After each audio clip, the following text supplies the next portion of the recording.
All right, good evening, everyone. This is Financial Literacy 101. I'm your host, Ross. Today, we'll be talking about high yield savings for 2020. Now, of course, that high yield savings are going to fluctuate and going to change throughout the year. So, I do a couple of these videos throughout the year because depending on market fluctuations, things that happen in the stock market actually dictate what these banks may offer. Different banks offer different things every year. Now, last year, just to give you a small snippet of some of the banks that I was actually involved in. Hey, what's going on, Christopher Clay? Hey, man, nice to see you. It's been a long time. I have been with quite a few banks. Okay. I have been with USAA. I've been with Bank of America. I have been with what's the other bank I've been with? Oh man, I've been with so many banks. Banesco. I've also I'm with Rio Direct right now. And this is all just for high yield savings. Now, why do I change my high yield savings bank? Probably three or four times a year. Okay, because the market is dictating what these banks are doing interest rates that is actually giving you. Scooter says echo. Is there a huge echo in my sound, guys? Please let me know. If so, I'll try to fix that as we get started. Please let me know if the sound doesn't sound crisp and clear like it usually does. Okay. Please let me know. Okay. I have an echo. Okay, give me a second, guys. Test.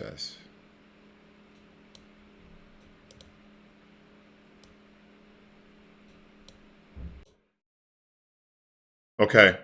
What about now? Tell me if there's an echo now so we can get started. Anyone in the chat room. I want to be before you long. So let me know if there's an echo. I think I fixed it. Okay. So let's move right along.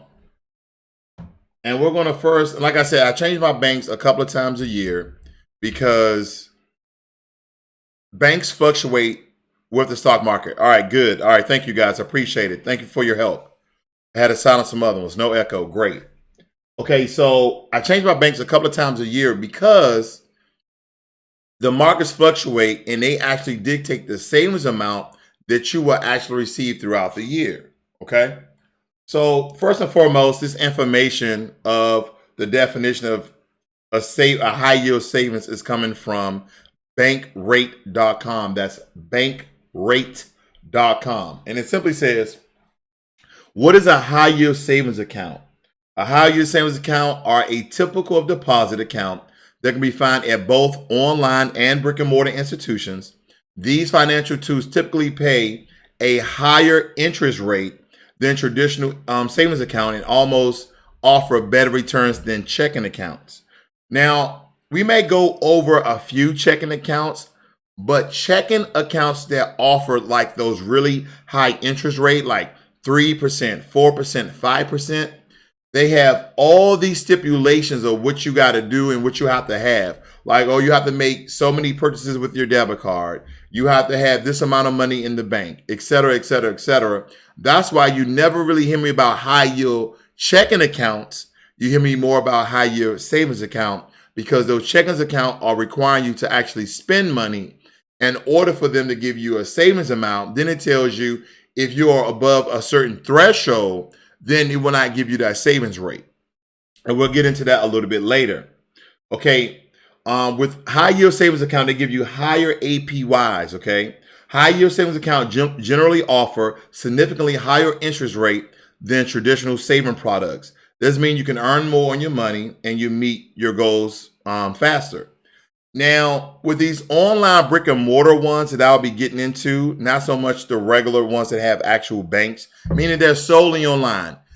I'm going to ensure you that they are FDIC insured, and that's backed by the federal government up into $250,000, and then some may even have $1 million. Okay, so at least $250,000 up into $1 million, And these have low fees or no fees. Now, the ones I like is no fees.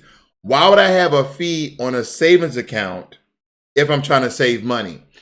They're not actually fees, or like penalties. Like, we need for you to have at least $1 or $25 in here because banks use your money to invest. All right. I won't beat you over the head. And this is the most important thing that people want to ask here. Are high yield savings accounts safe? Now, again, insured up to $250,000, banks by the Federal Deposit Insurance Corporation, and at credit unions by the National Credit Union Association, per deposit, per institution.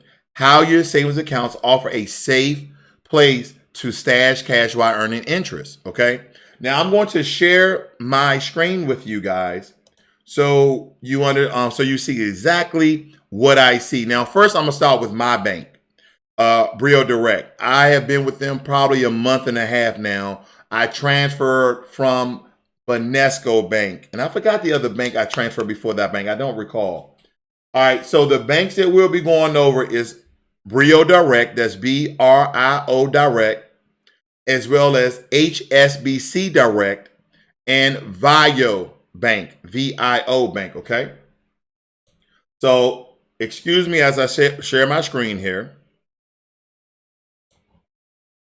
Move it on over. There we go, okay? All right, this is the bank that I'm currently with. I'm not going to read all this jargon. We're going to focus on the high yield savings right here. One of the best rates around, open with just 25 more. We're going to go to learn more. And we're going to look at the stipulations here.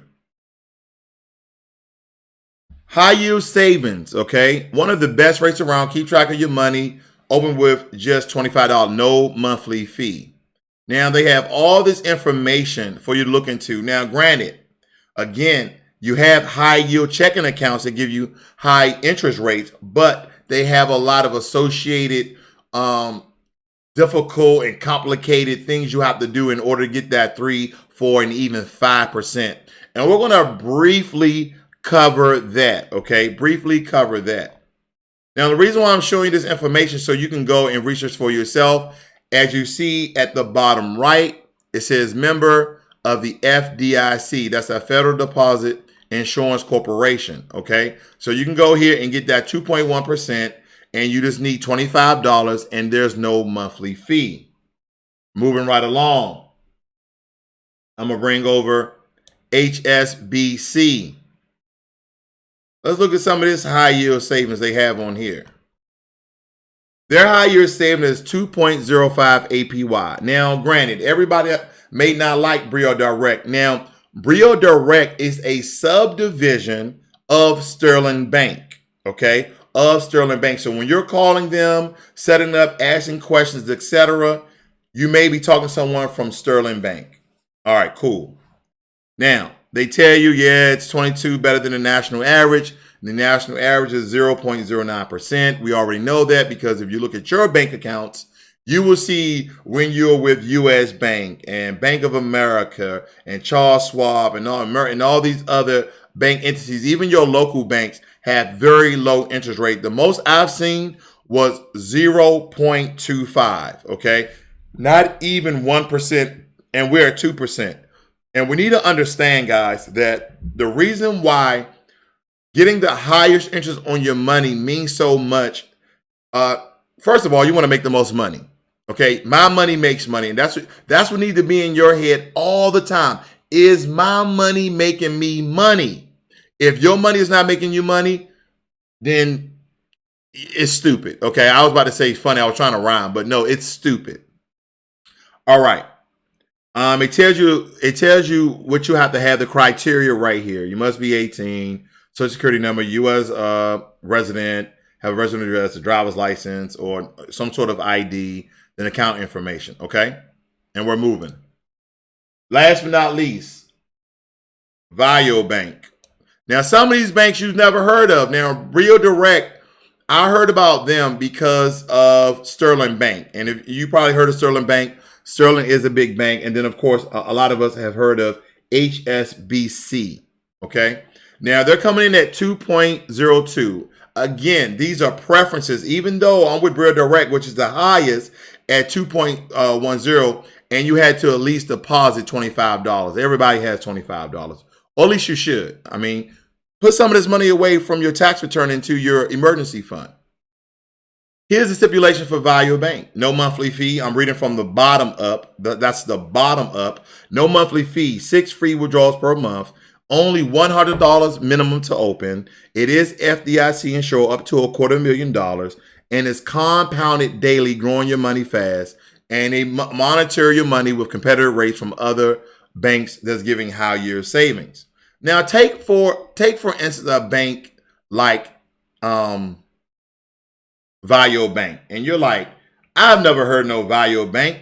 Is Value Bank actually reputable? Okay, so what we're going to do here, right? We see the FDIC down here at the bottom right, down in the bottom right, and we're looking at all the information. Okay, we're going to look at it like, how do we research this bank to make sure this is not some sort of fake bank? Anybody can put up FDIC insured on here. I mean, they got Facebook emblems, Twitter emblems, but how do we actually look for this bank, Value Bank, right? So some of you may want to look up the address, but I've already done the research for you. But let's do a deep dive.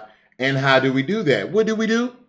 We go over into FDIC.gov, okay? That's the Federal Deposit Insurance Corporation that's backed by the federal government, okay? Backed by the federal government. Now, this website is busy. So I'm going to cut through the chase. I'm going to show you exactly where to go, because if you find some sort of high yield bank or a bank you want to do business with, get a loan, open as a checking account, whatever you want to do, I'm going to show you where to go to simply type in the bank's name and search for it, okay? All right.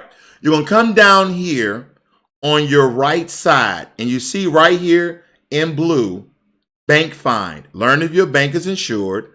View location, track history, and more. You click Bank Find. Then let's take, for instance, Value Bank. We're going to type in Value Bank. We're going to hit search.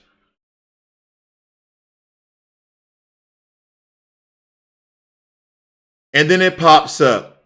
The FDIC insurance number at 4063. It shows that it's active, which is very, very important. Which is very important. It even tells you the headquarters where it's out of, Oklahoma City, Oklahoma. So you click on Value Bank.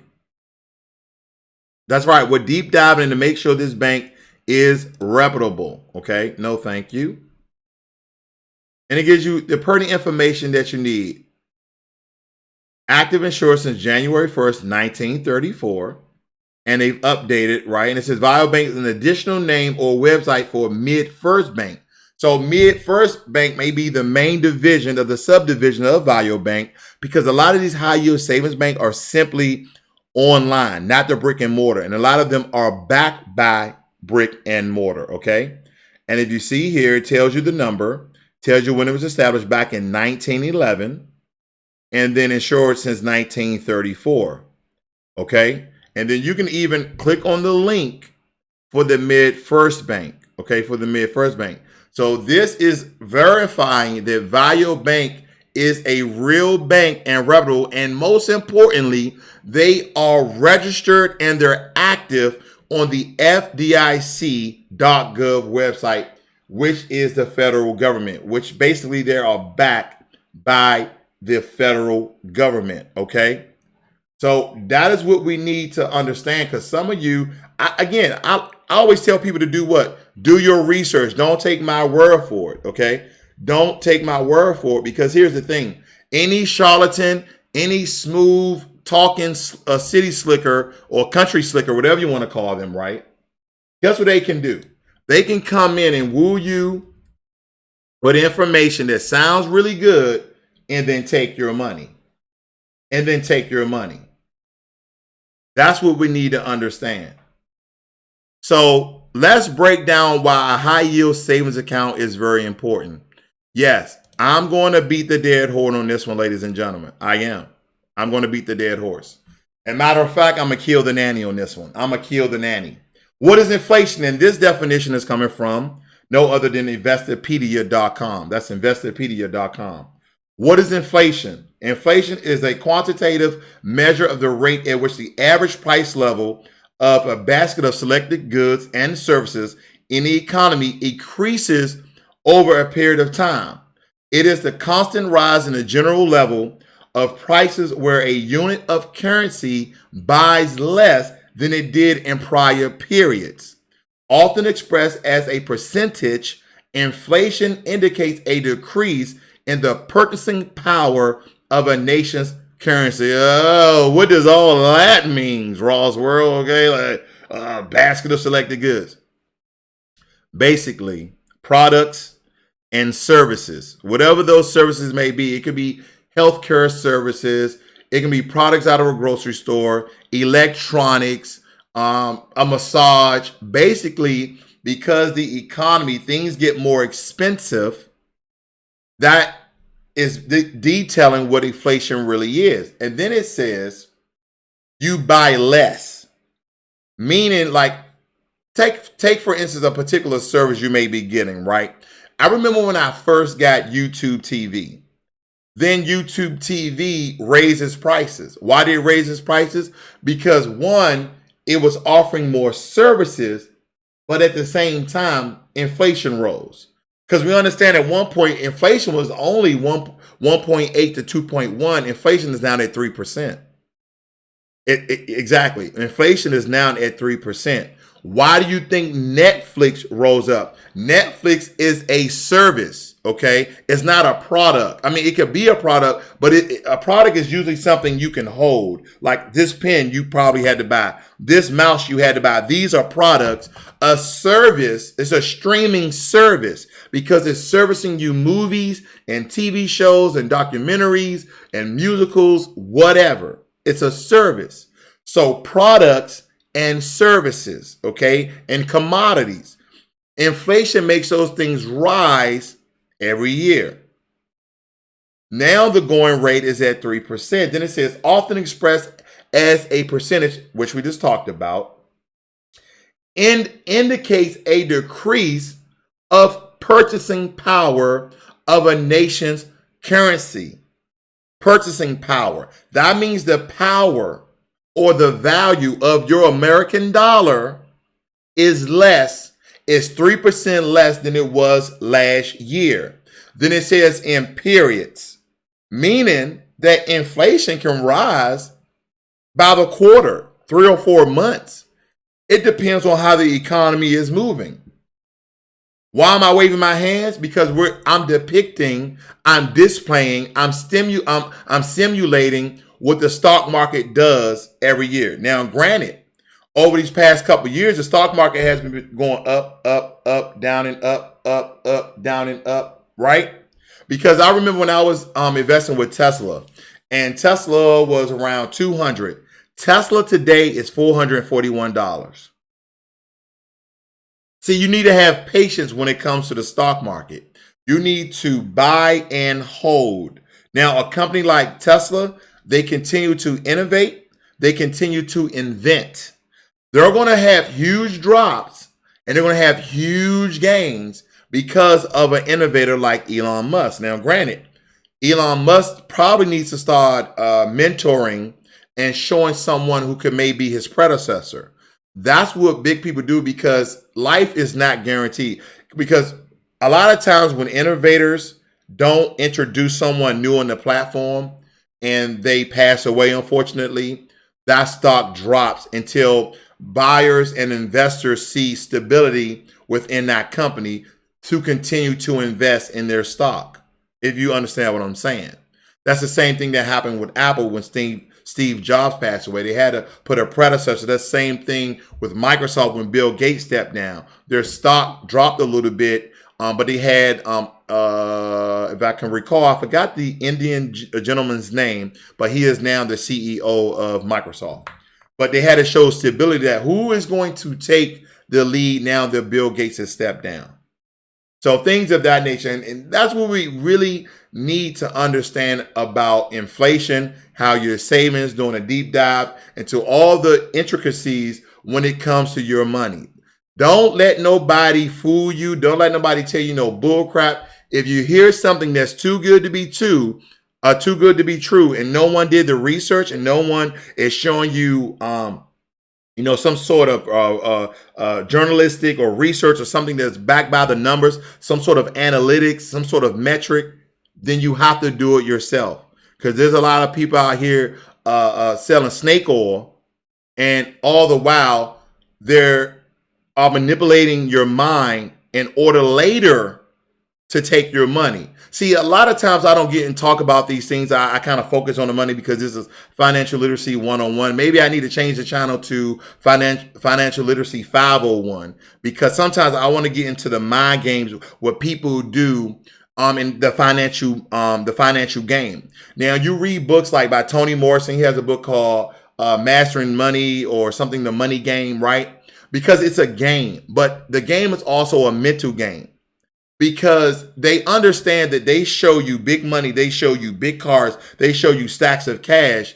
The first thing you're going to do is, I need to buy into this guy's product. It could be on TV with banks. It can be on YouTube. It can be on Facebook. They try to show you these platforms where they made all this money, and now they created a product. They created a service to sell to you in order for you to make this money. Now, me, myself, I have been a part of a pyramid scheme before. I was fairly young, but my spider sense went off, okay? My spider sense went off. I was in there, and basically they were like, well, when he makes money, you make money, and when you make money, he makes money. Basically, the trickle-down effect. And I was like, so in order for me to eat, then I need to go sell these and peddle these products. But then you get some of my percentage, which is fine because you are offering the product. But then the person who brought me in get paid, you get paid, he get paid. So how much is left? $100? No way. Oh, but if you buy into it and blah, blah, blah, blah, blah. You get what I'm saying? If you look up a pyramid scheme, you will know exactly what I'm talking about. And that's why, quite frankly, I tell people, when you go to Mexico, when you go to Jamaica, when you go to all these other travel places, do not, I repeat, do not buy timeshare. All of it is timeshare. Don't let no one tell you it's not timeshare. They structure it and they rename it. It is timeshare. Okay? Do not buy into it. This is a word to the wise.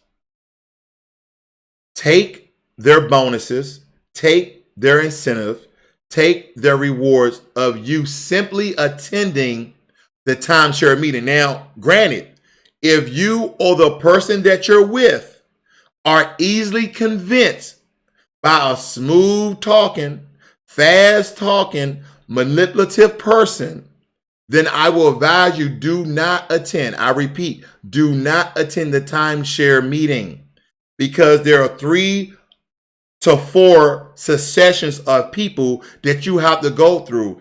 And the first meeting is the intro level guy. The second person knows a little more information and offer a better package, and they speak a little bit better, so on and so forth.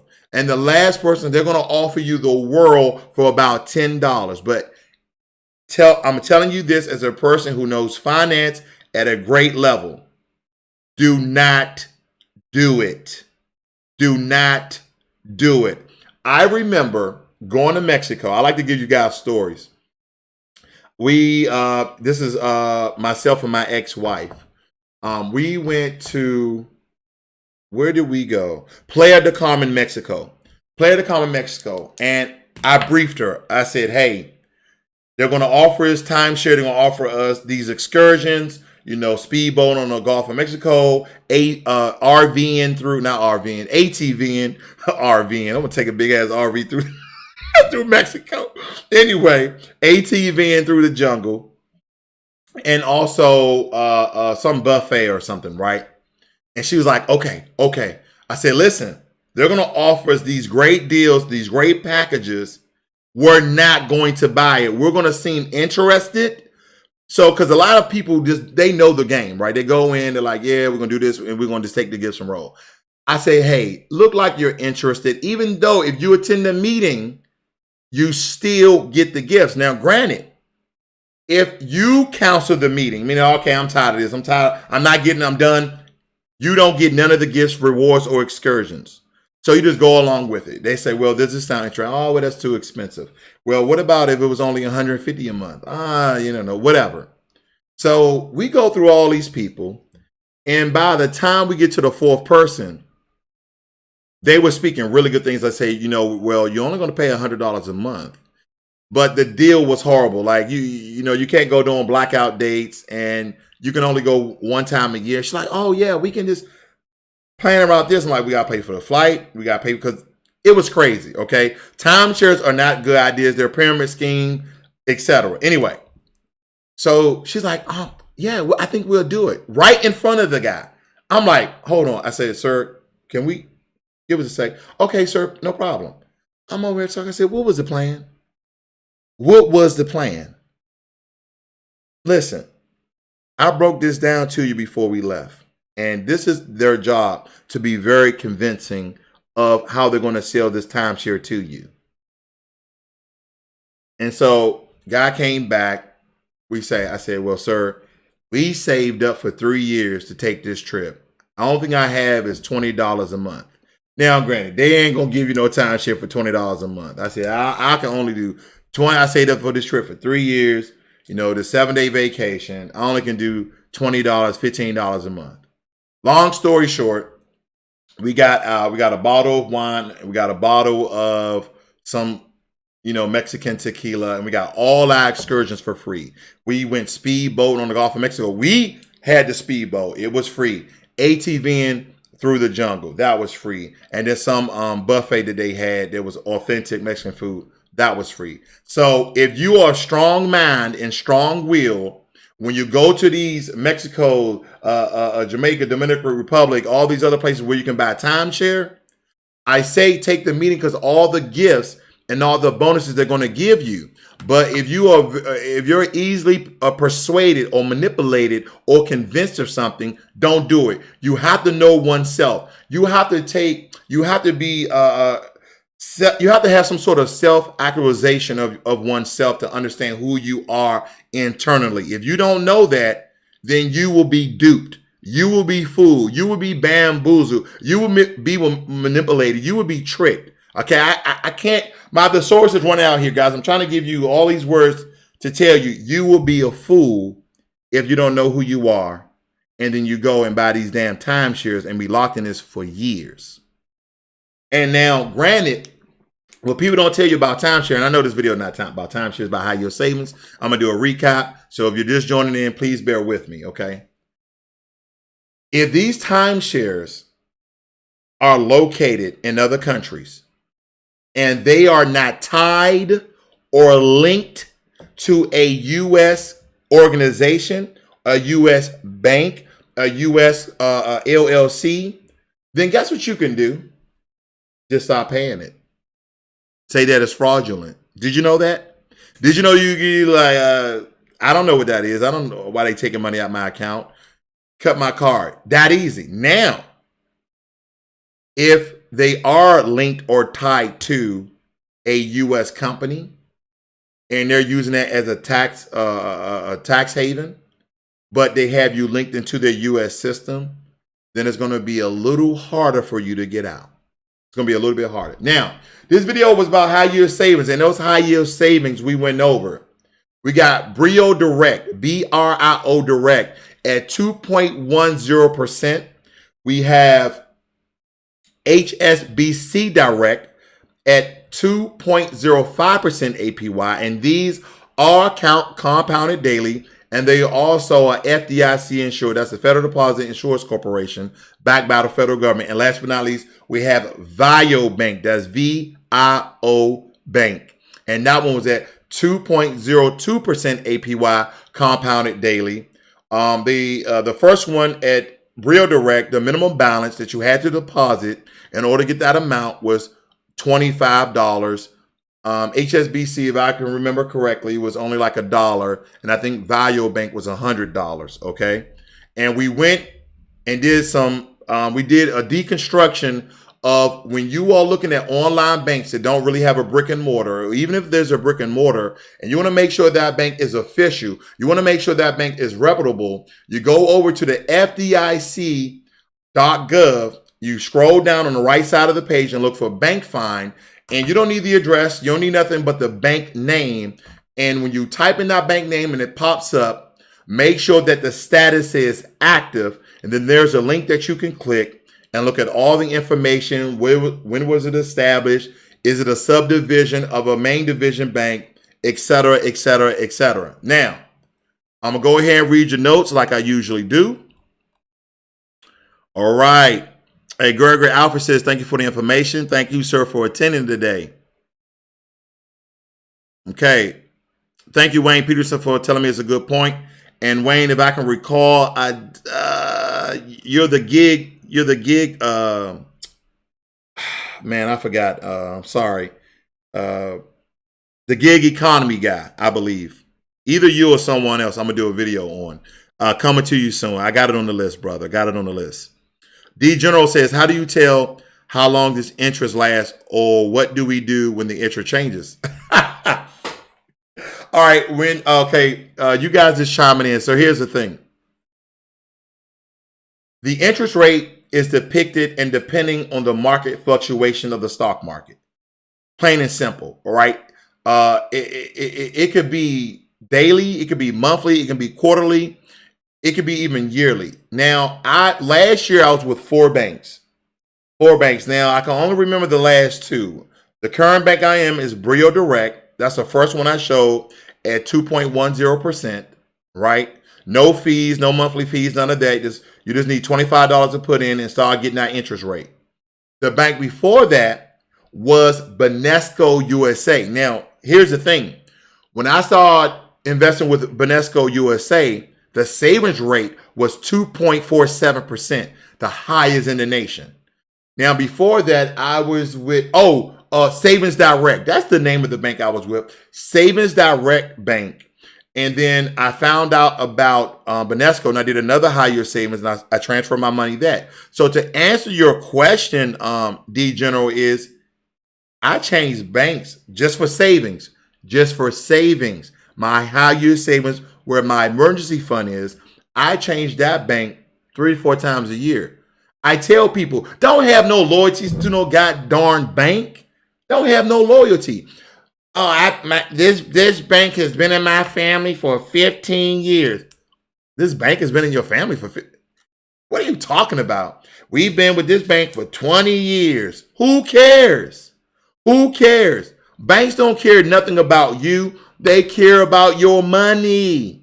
So that's why I changed my banks. Okay. I don't mind. It takes me about a day or two to make sure. Once you get it started, it takes about 3 or 4 days. But in a week's time, my money's in a new bank making more interest. Okay. Now, when you become rich, they have financial service people who they pretty much give general power of attorney or a financial power of attorney to transfer their money and do certain things with their money, so their money always make money. And then the bigger banks, when you have a certain amount of money in there, like 100 million, they say, well, you keep your money with us, we'll give you 3%. So some people may not even change their money, but for people like us who maybe got a few thousand, maybe 100,000, right? Then you are the ones who are trying to maximize that amount of money. Okay. Now, when you get up to $250,000, most savings banks won't insure you above that amount. Then you have to find another bank with high yield savings that you can move that money around to. Okay. That's quite frankly to answer the question. But again, do not have loyalty to banks. They don't care nothing about you. And even those credit unions, like, we're a family, you're a member, we have low interest rates. What is your savings rate? Because you need to take certain banks for certain reasons, right? You need a credit union because they give you low interest rate on homes and low interest rates on cars. Okay, cars and houses, right? Mostly, unless you just have a really good bank. Then high yield savings, whoever's the highest at the time. Then you change it, okay? Then a regular bank, some of the services they may offer. Maybe they have a brick and mortar, and every now and again you need to get something notarized, or you need to go write a check, or you need a cashier's check. You have to use a bank like a Swiss Army knife. You know, I got a bank for this, I got a bank for that, I got a bank for this, I got a bank for that. Okay? Moving right along. Say WGI Vision says, what about Uber? What you think about Uber? What I think about Uber? Use your car and make money? Sure. Here's the thing. If you have a car note and you're paying your car note, your car is a liability. So if you tally up, this is just my opinion. Don't forget I'm biased when it comes to finances because I think outside of the regular box. I think outside of the regular circle. So wait for it. I'm going to kill the nanny on this one. I'm going to kill the nanny on this one. I want you to tally up all the expenses of your car a year.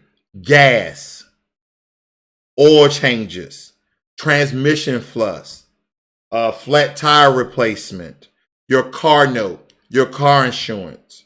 Then I want you to tell me if your car is an asset or liability. See, asset appreciate in value. Asset actually makes you money. A liability does the opposite. So how do you combat a liability? You try or you turn it into an asset. So if you do Uber, you do Lyft with your car, then guess what you can do? If the amount of money you made from Uber outweighs or is in plus of what you use to maintenance in your car and to operate your car, then you made money. Do you understand what I'm saying? Because that's what people don't think. They I'm Uber, I'm making money, I'm doing this, I'm doing that. Well, how much money did you pay in gas? How many oil changes did you have? Because as an Uber driver, you're driving all around. You are driving more so than a normal person going to work, parking their car, working for 8 to 10 hours, going home, parking their car, going to sleep for 10 to 12 hours, or at home for 10 to 12 hours, okay? You're paying for more gas. You're having more frequent oil changes.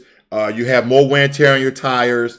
You have more wear and tear on your timing belt, serpentine belt, more wear and tear on your alternator, et cetera, et cetera, et cetera, et cetera. You get what I'm getting at. So you have to take all your receipts or take a itemized list of all the bills that you use for that vehicle versus the amount of money that you made from Uber or Lyft and see if it's profitable. And you have to factor in that amount of your car note and off your insurance. Understand, guys, cars are liabilities unless they're making more money than what they're worth. This is my opinion. All right. Moving right along. What's up? Lindsay Morgan says, hi, you're sexy. Well, thank you. I just came from a stream called Toa's World. Everybody, you know what? Everybody's trying to take my darn name. I ain't hear nothing about Ross World. And here's the thing. Some people think that Wayne's World, party time, excellent. I made up my name way before I even thought about that movie. And I said, man, there was a Wayne's World. But anyway, I just thought that Ross World was catchy and I stuck with it. Okay. And by the way, my last name is Ross, so I just didn't make it up. But we also know that my slogans are my money makes money, learn money, be inspired. And you always got to have a side hustle, baby. Lindsay Moore said, do you ever shut up? Wow. How do you even take in a breath? Breathe in and out. Lindsay Morgan, let's be respectful. If not, I'll just block you. Okay. You have nice white teeth. Thank you very much. Want to have my babies. And we're going to block Lindsay Morgan.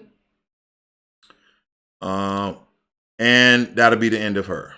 Okay.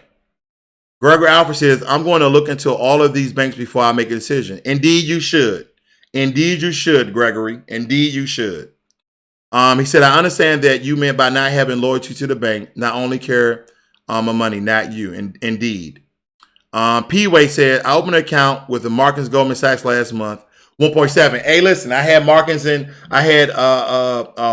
Goldman and Sachs Marcus last year as well. I changed them.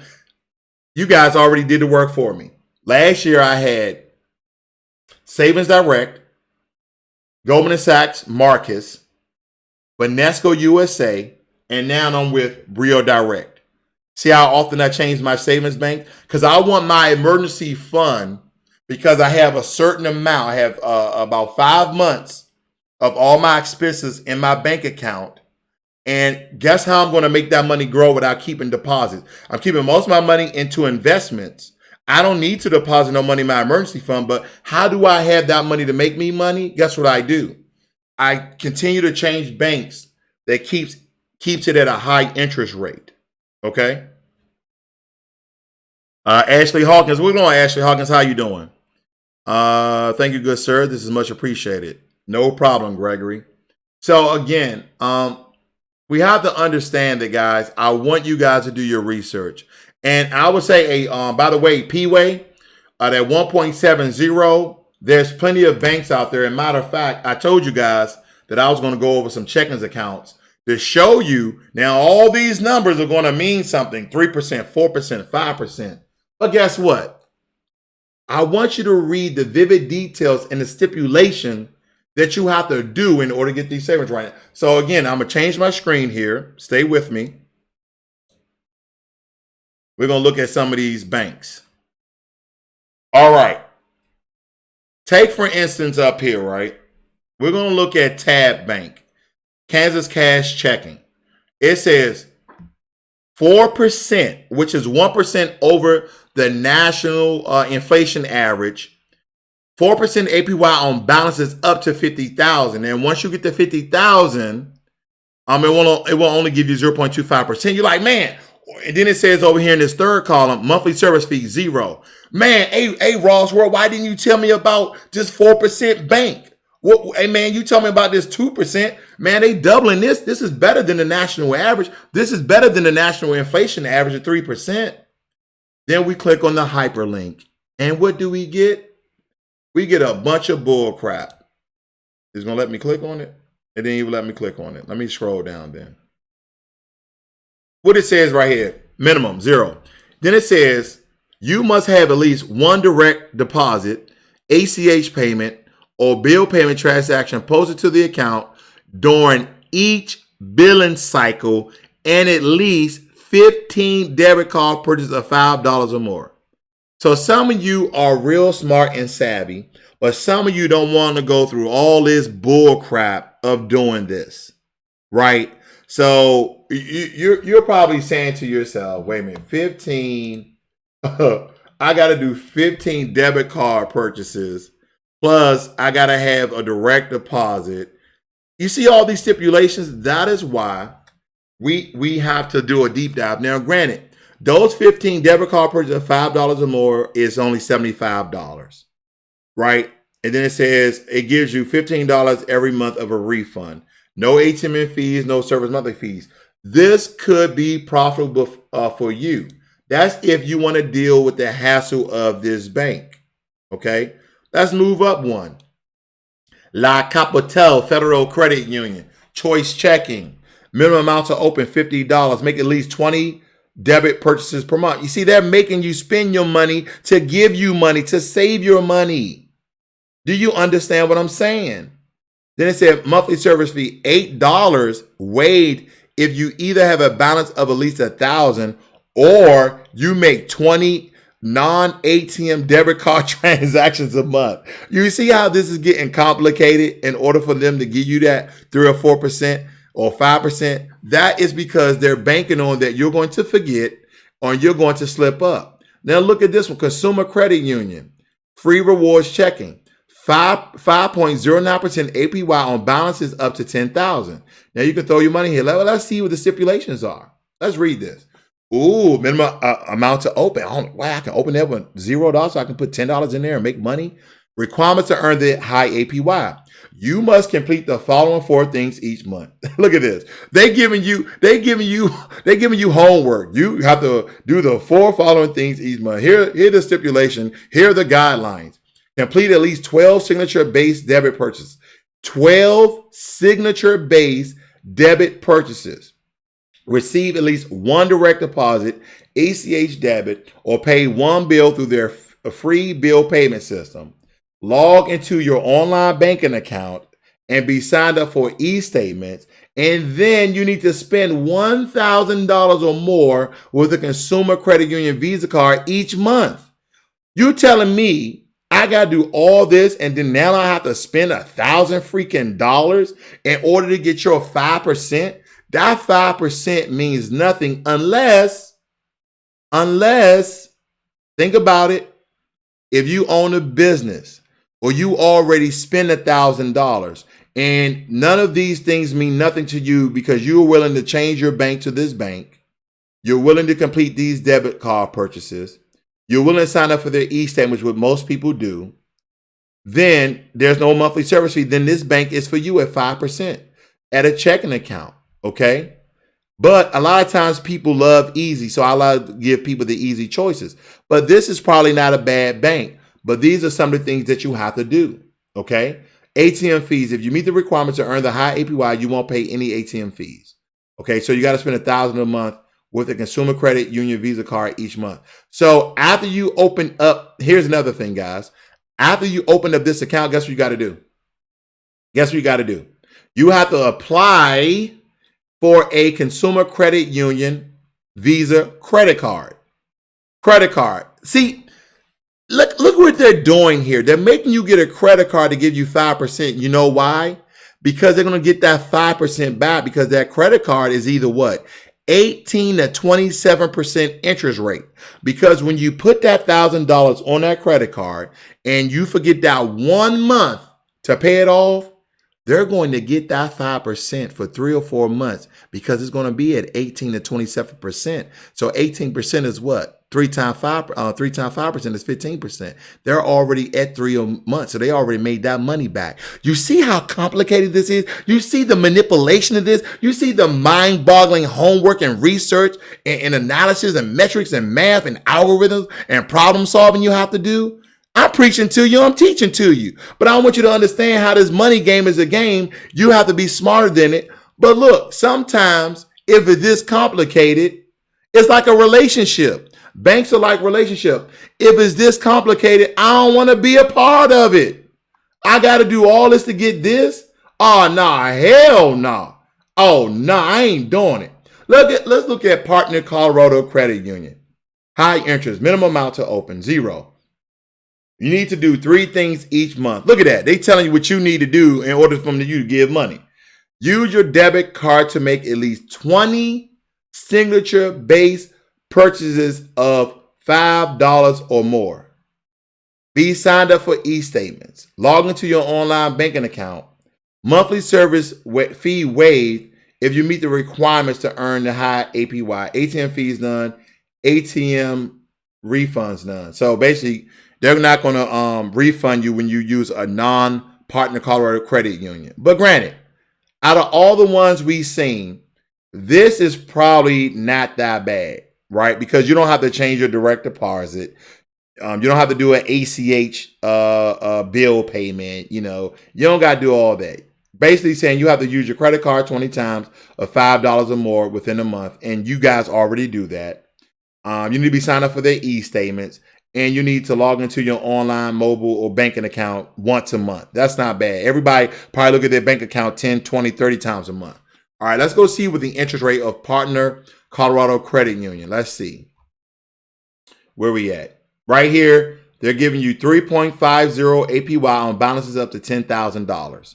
Monthly service fee is 0, okay? If you get over the $10,000, it goes down to 0.5%. So you can put $9,909 and you're going to get that 3.50%. And guess what, ladies and gentlemen? That's over the national inflation amount. And your money will be making money. And this is not a hard bank. But as you see, as the amount of saving percentages go down, so does the amount of restrictions or liabilities you have to go through, okay? I'm going to take one more bank. One American Bank, Kansas Cash. This is another SCUA insured bank. You need $50 to open. And it said you need to do the following 3 things. Complete at least 12 debit purchases of $5 or more. Be enrolled in e-statements and log into your online banking. No monthly service charges, ATM fees none. And then, whoa, this is a good one. Up to $25 per qualification cycle if you meet the requirement to earn high APY. Hey, man, I may even change my money to some of these banks. These 2 right here, that's right next to each other are over the national inflation average of 3%. So these are around what, 3.5%? Yeah. So Partner Colorado Credit and One American Cash Bank is 0.5% over the national average up to $10,000, and they don't have that many stipulations. Okay, and those stipulations simply, you don't have to change your entire bank, do a ACH deposit or direct deposit, and you'll still beat in inflation by 0.5%, by 0.5%. All right, I'm gonna read some of your notes. Ashley Hawkins says, I want to save money for my niece and nephew for over 5 years. What do you recommend? Save money. When you say save money, do you want to? My question to you, Ashley Hawkins, is: do you want to save money or do you want to invest money? Okay, saving money is safer, but you're not going to make as much money over that course of time. Now, while we're on this live cast, Ashley, you can go over to moneychimp.com. That's moneychimp, CHIMP.com. And they have a great interest calculator that you can put in the amount of how much money you're going to save per month, how much you're starting off with, and then how much interest rate. And you can use some of the numbers I gave: 2.10%, 2.05%, 2.02%, or even 3.50% over that 5 years to see how much that would be out. Now, granted, I can tell you right now, the average the average interest of investing is the average is anywhere between 7 and 10%. So I'll cut the head off the donkey and say 8.5. Okay, I'll just say 8.5 is the average that you will be seeing of returns. So that's double the amount that you would be in saving, and then even quadruple the amount that you would be saving at 8.59%. So do that math and then see what's more profitable, and then we can have a more a financial conversation depending on what you're trying to do with that money, because we understand with investment you have high returns, but there is a higher risk level. Okay, because if the market crash, then hey, you know how that is. I'm going down. That's the money in your bank account. All right. P-Way says, do these banks compound monthly? They compound monthly and daily. Okay, so me saying that is a lot of these is compound daily, which basically compounds monthly. Same difference. It may be a penny or two difference in the verbiage that they may use. Believe me, I did the math on both of them. And again, P-Way, you can go to moneychimp.com and look at that interest calculator. Christopher Clayton said, you didn't have to worry about any penalties for pulling money out early. No. See, that's the thing. When I give you guys these banks, I do the research for you guys, but I always tell you guys do your own research because I don't want you to beat me up about it. But I did do the research, and there's no penalties for transferring your money out. There's no penalties. You can transfer it out, put it into another bank. That's it.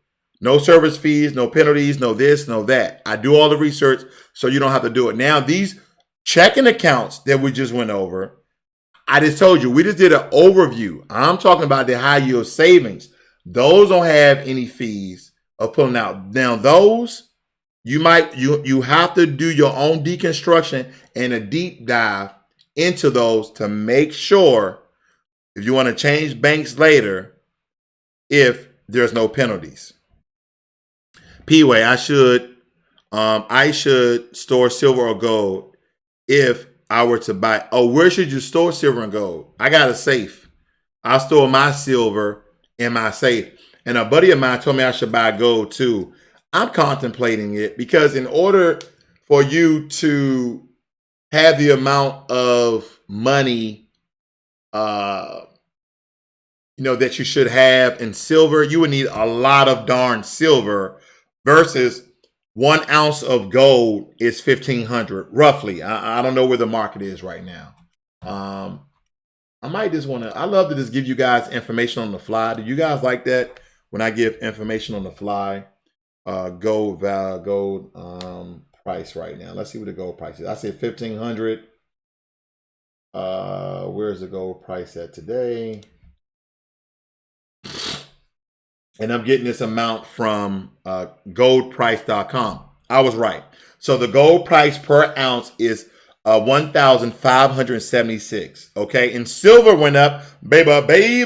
That's what I'm talking about. Silver. I bought my silver at $17.25. Right now, silver's up to $18. Baby. I'm being silly, guys, but I made some money. Holla at your boy. My money makes money, and I might buy some gold. The reason why I say gold is real money. We understand that investments, ETF, index funds, stocks, all these other things, bonds are fake money. And the reason why I say they're fake money is because it's nothing you can hold. But that doesn't mean you can't make money off of fake money, okay? And that is coming from Rich Dad, Poor Dad, okay? He just had a book called Fake Assets. But my thing is, whether it be real estate, property, or precious metals and commodities, that may be real and that will make you money, so invest in that. But ETF, index funds, individual stocks, REITs, that will make you money too. Diversification is key. Having multiple streams of diversification is key. So if one goes down, the other comes up. Okay, that means this is a stream, different streams of passive income, whether it be real estate, precious metals, commodities. That's one side of the house of what you call real assets. Then you have the other hand where you have fake assets, whether it be ETFs, index funds, individual stocks, bonds, etc. Right? So if one decreases in values and one maintains value, then you're still making money. Okay, and vice versa. But the multiple streams of income that you have, whether it's fake or if it's real, then you're still making money. Okay, and the other hand, I forgot cryptocurrencies. Moving along. Francisca says, can you recommend a good savings calculator? Money Chimp. The one I have on my phone, now I have a droid, because I simply love droids. The one on my phone is called Calculator. Let me give you the name of it, though. Let me give you the company. What is the name of this? It's called All Calculators.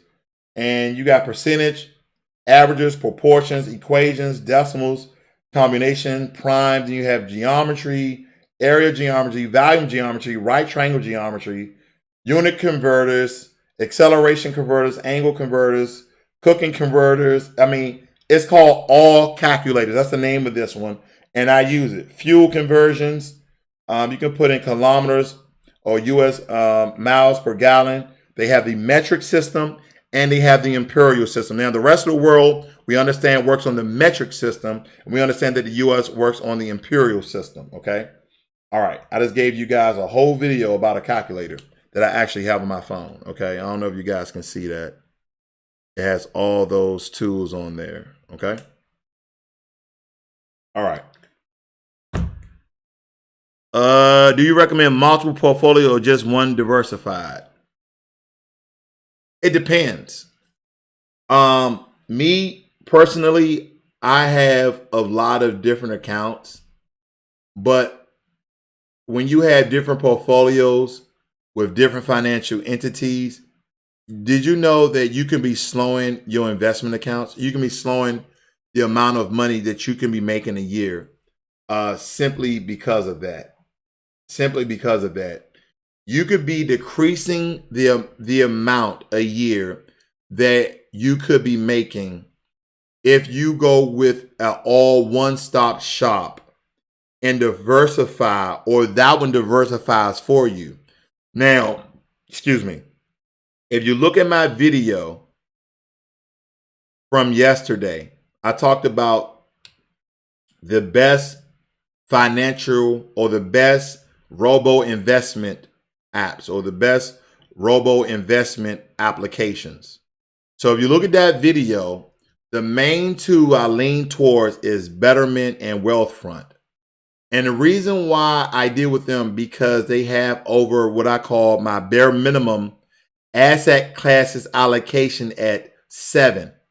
One of them that I went over, I want to say it was either Elvest or Sophie investment robo investor platforms. It had over 21, and that's diversification. But all the time, that many asset allocation doesn't mean that they're better. That it just means that they offer more, right? You can go like right now. I went to Whole Foods to buy some organic food because who knows what they're putting in the food unless it says organic. And just because they say organic doesn't mean that they're really not putting pesticides and fungicides inside of it. Anyway, I'm off of it. But it's like going to Whole Foods, they may have about 3 or 4 things. But if I go to Fred Meyer's, Food Line, Kroger's, Safeway, Giant, they may have 13 different ones. That doesn't mean that it's better. It just means that they offer more. But the quality at Whole Foods may be better. So the quality with Wealthfront and Betterment one is giving 11 asset classes and the other one is giving 12 asset classes. They're probably doing great, right? Because if you look at that video and you go kind of to the end, I tell you how that Betterment had better service, but Wealthfront has has lower fees. So if you're somewhat financially inclined, I will lean towards Wealthfront. And the thing I like about Wealthfront and Betterment, that you have all these different accounts: Robinhood, M1 Finance, Acorns, Bank of America, your credit cards, all that can tie into Wealthfront and actually tell you how much you're worth today and how much you'll be worth during retirement. And it also gives you advice on how to increase the amount that you'll be worth at retirement at the age of 60. So Betterment and Wealthfront, in my opinion, is a one-stop shop for a hands-off investor, meaning I don't want to be looking at this all day. I don't want to be investing all day, et cetera, et cetera, et cetera. You may not just want to do that. Okay. So Betterment and Wealthfront, in my opinion, are the top two, depending on which way you want to lean. Meaning you need more advice, you need more services, then you want to go into Betterment. And if you need to talk to someone, then you want to do Betterment Premium. If you just want a hands-off approach and they have many tools for you to utilize, then Betterment Digital, which is the cheaper one, at 2.5%, and for the manage your account. But they also have a promotion up free for a year. If you want to do Betterment Premium, that's 0.40%, but you actually get a certified financial planner. Now, if you're financially inclined, meaning you know a good deal, or you know maybe a novice or intermediate about your finances, then you go with the lower fees, tax loss harvesting, tax indexing, where you can still get advice. They still have an integrated platform. It's still easy to use, but it mostly focuses on lower fees, making you more money. Okay, it just depends on what you need and what you want, and basically what you are more comfortable with. Okay, so to answer your question, P-Way, it really depends on your goals. Is there a one-stop shop? I believe there are, and robo advisors are filling that gap. See, we have to understand, if I had to sum it all up into three, you have the brick and mortar, old traditional Merrill Lynch, Fidelity, Charles Schwab, Vanguard sort of people who manage your account. Whether it be mutual funds that are actively managed or index and ETFs that are passively managed, but you still have that guy you can call and talk to and blah, blah, blah, but you're paying for it, okay? Or you have the robo advisors who are free or low fee, okay? They are free or low fee, because if you check out that video from yesterday, you will see Elvest and you will see Sophie, okay? And I believe Elvest was free. And I talked about Ally Invest too. Ally Invest was free as well. But I talked about Betterment, Wealthfront, Ally Invest, Elvest, and also Sophie Invest. And some of them were free. And those are middlemen. So robo-advisor are either fee or low fee, free or low fee. And then the third option is you do it yourself, like Robinhood, like M1 Finance, okay, where you go in, you have to buy stocks, you have to sell stocks, you have to do option trading yourself, there's no one actually doing it. Okay. So certain platforms offer certain things. But if you were to ask me, if I had my money, where do I put it, Ross World? I would tell you go do your research on Betterment and Wealthfront. Those are my two opinions and recommendations. And you can watch the video from yesterday and get quite a bit of information. P-Way, Droid, I'm an iPhone guy, but you seem cool. Really? That's what we're doing? You know what, P-Way?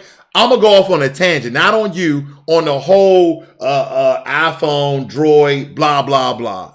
Who cares? Are they paying us? Listen, I have a Google Pixel. Okay, I have a Google Pixel.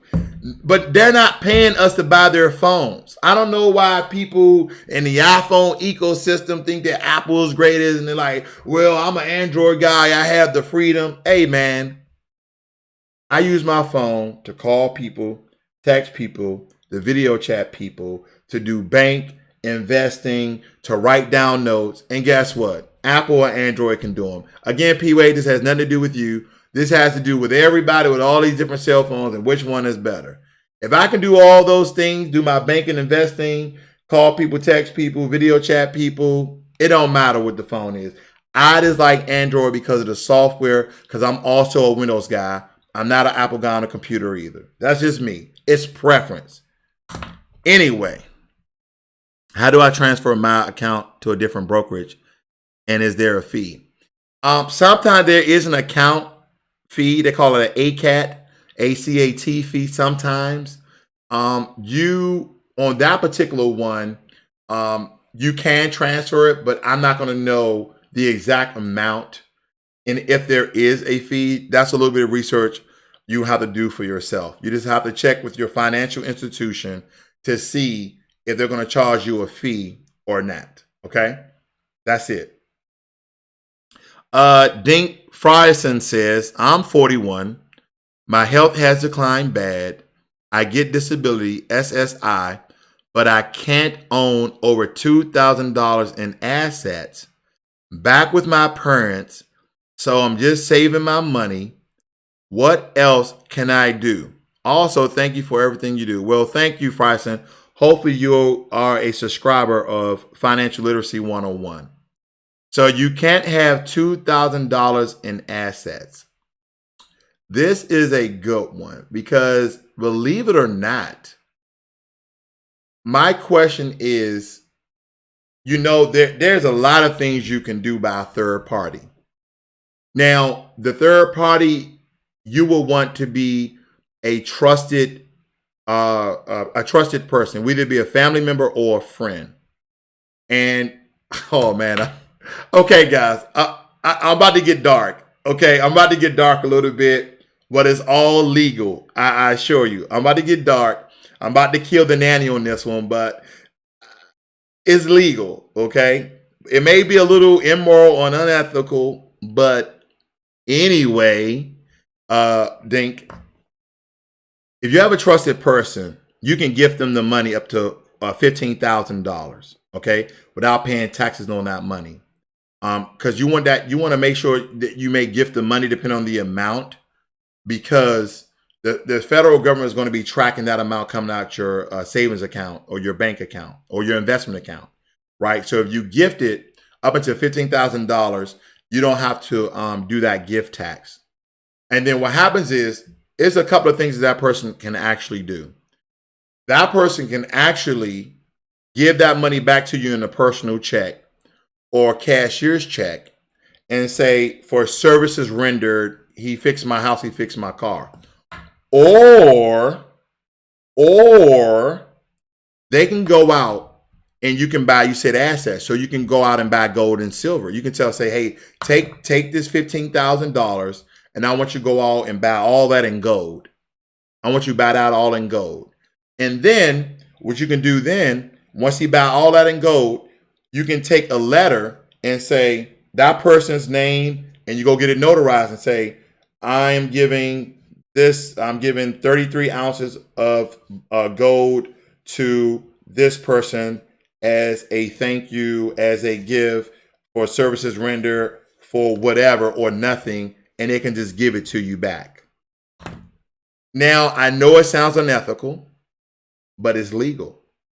A lot of times rich people hide money in different many ways. And I'm not calling you rich, and if you are, then great. But you're trying to learn how to appreciate and increase the value of your money legally, right? We want to do things legal, but we also have to understand the loopholes that the federal government and state local governments have. And that is how rich people don't pay taxes, because they know the loopholes. They hire people simply for loopholes. They say, hey, CEO of loopholes, I need you on my team. I need you to maximize my returns. I need to have a higher ROI, return of investment. So I need for you, and you. I need a financial service brilliant person. I need a lawyer who's brilliant in finances to look through all the loopholes and see what we can do to make sure that we're utilizing that. Not illegal, but sometimes immoral and unethical. So there's many things that you can do with your $2,000. Here's another one. You can be a private investor of a property. You can be a private investor of a property. Okay? And you can have that asset stuck into a revocable trust. A revocable trust, which actually safeguards the money and also gives you some sort of power. A lot of times when we think about trust, we think about when people die. But if it's revocable, you can take the money back out. Now, granted, depending on how fast you use the money or whatever you do with the money, you can also gift that money when it accumulates a certain amount of interest, less than $2,000. Okay? So because they're watching people like you so they can take that money back, and you don't want to jeopardize that money. So this may make you feel a little eerie, but it's legal. I've watched your videos for a while now. You're making an impact, brother. Well, thank you, Dink. I appreciate that. Yes, I have a brother who is well off. He actually pulling out of Iraq now. He does contract work and been making great money. He told me to give him my money and he would do it for me. There you go. There you go. You have a brother that's trustworthy. You already have the answer. Use the people that you trust. Use the people that you trust. All right, P-Way says, can you please do a video of the upcoming tax season before we file? P-Way, let me know what you actually want to know. And I will tell you this. I know about taxes, but I'm not an expert in taxes. I just kind of know taxes when it's dealing with investment and savings, but not in filing taxes. I may have some information. So tell me exactly what you need there.